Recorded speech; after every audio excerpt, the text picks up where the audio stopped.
Hey everybody, it's DoctorWhorrible here, and today I really want to talk about Rift. It's June 12th, Rift is going free to play, and you know what? I started trying it out maybe like 2 weeks ago.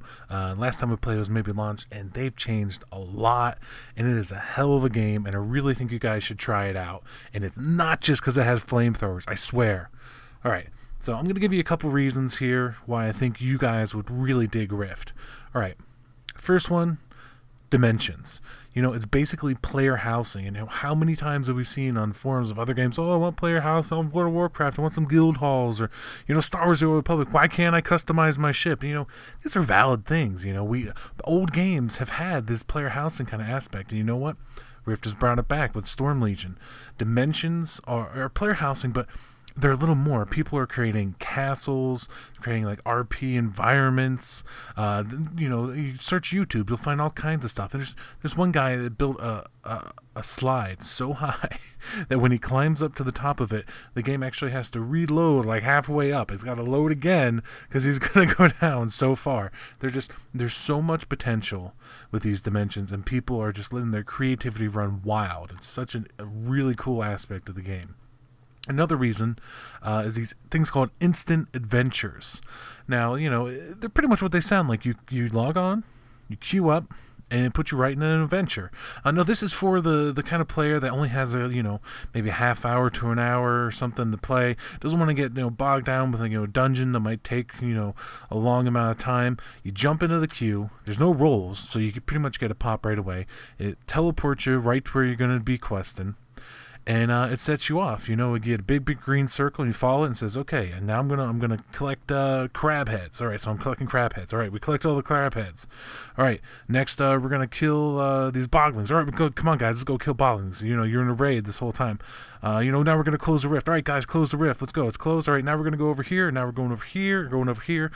And you get rewarded with Planar, you get equipment caches, you get all kinds of stuff. You get very decent XP, very decent loot, very decent currency gains. It's a great thing to queue up for the people without a lot of time. Also, what's neat about those is they'll send you to the other faction's leveling zone, so you get to see that even when you're not leveling. Like if you're a Guardian, you can see the Defiant and Defiant Guardian. Which brings me to another point. The entire game now is pretty much cross-faction. So if you're leveling Guardian, you can still party with some Defiant guys. We queued up, my buddies and I queued up for a dungeon, the first dungeon, Realm of the Fae, and we were in there with 2 dwarves and like 3 Defiant, and that's, to me, I think that's genius. Instead of merging servers, instead of trying to shuffle around and trying to balance out the faction population on each side, they just said, you know what? Screw it. We'll put a little bit of a lore, wave our hands kind of thing. Like, okay, we decided we all had to work together, and now it's cross-faction, and no more, worries of, there's not enough Guardian on this server, there's not enough Defiant. I mean, we've all played, World of Warcraft, and we've seen the servers where there's just, too much alliance or too much horde, and it's an awful thing, and it's it's kind of a blunt solution, but it's kind of an elegant solution too, to just be like, you know what? Everybody just plays together. We're not going to segregate our players. We're not going to segregate fun. And I think that's very smart. I haven't mentioned, rifts. It's the sort of the selling point, I suppose. It's the in the title.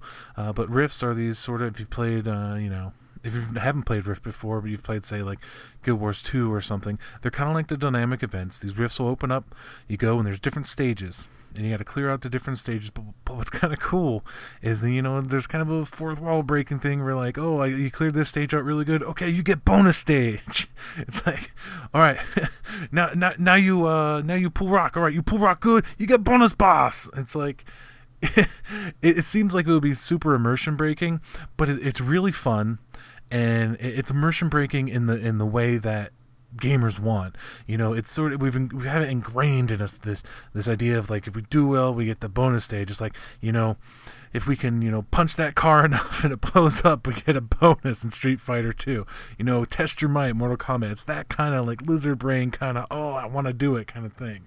Also, along with their rifts, there's these big invasions that, an entire zone will get an invasion from one of the like planes, like a life plane or something like that. And they'll spawn raid bosses and little parties of invaders and all kinds of rifts and major rifts with elites and everything. And I mean, they'll take over your quest spots, they'll kill your quest guys.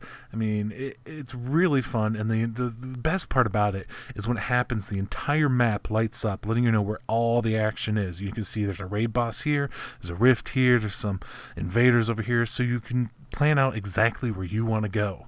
It's great.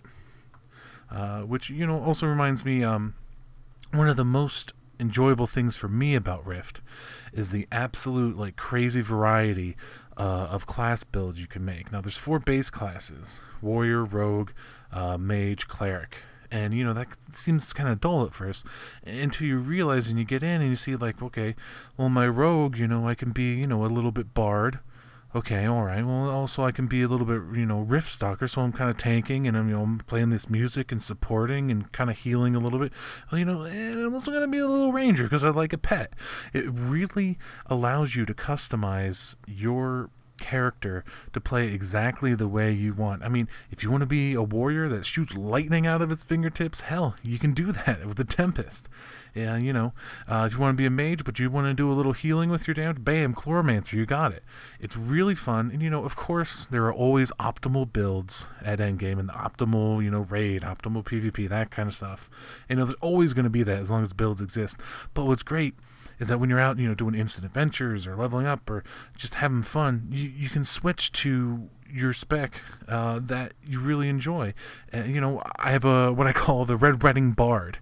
It's a little bard, a little marksman, and a little flamethrower with a tactician.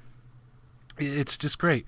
And you can set, right now, you can set up to 5 of those, and with free to play, I believe it's going up to 20 different specs that you can save in things called roles. And I mean, you can macro those in and switch those with your equipment all on the fly. It's just, it's the level of variety and customization that you can do is probably unparalleled. It's certainly a bold move to sort of double down on complexity when, the more popular games like World of Warcraft are really, kind of dumbing down their talent system and making it sort of okay, well, now you can't screw it up. I'll tell you what, in Rift, you can screw up your build. I mean, you can have a very bad build. But that's good, because that also means you can have a very great build, and you can also have the build that you exactly want. To me, that's one of the biggest things, and probably the biggest reason why I recommend this game. It'd be remiss also to not talk about the end game now.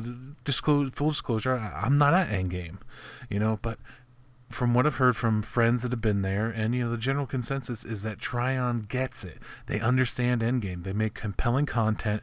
It comes out at a very good clip, and it's enjoyable. And the thing is, they have raids, and that's enjoyable for everyone that wants raids.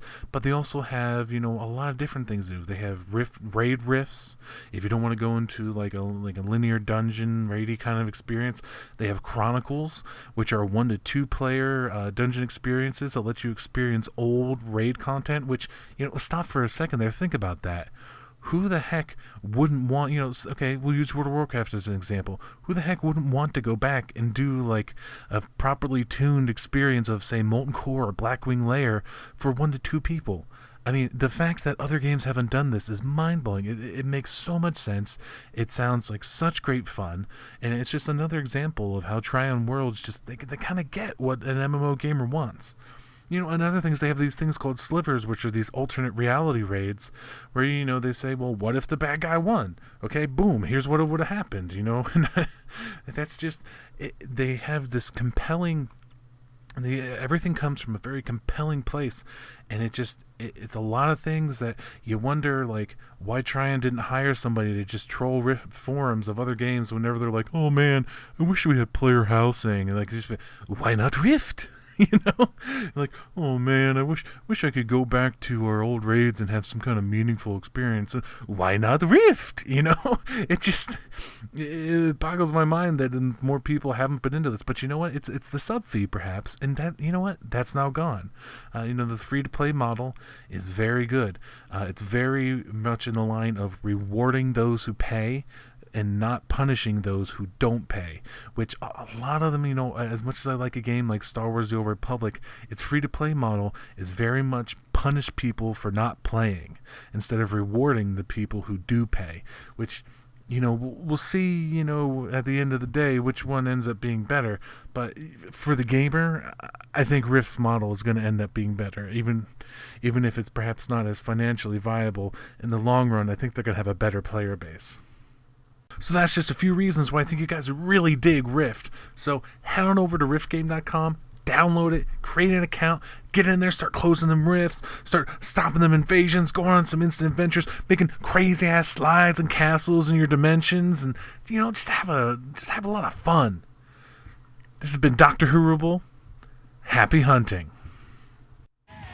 Oh yeah, and Flamethrowers.